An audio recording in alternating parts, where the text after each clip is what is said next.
Welcome back to another technical deep dive here in the debug zone. Today we're tackling a big question and breaking it down with insights from other users. Hopefully this clears up some misconceptions and helps you get the answer you need. So buckle up, stay a little curious, and let's jump right in.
And that's a wrap.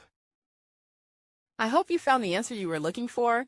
If you did, take a second to hit that subscribe button. It really helps out. And let me know in the comments which solution worked best for you. See you next time in the debug zone.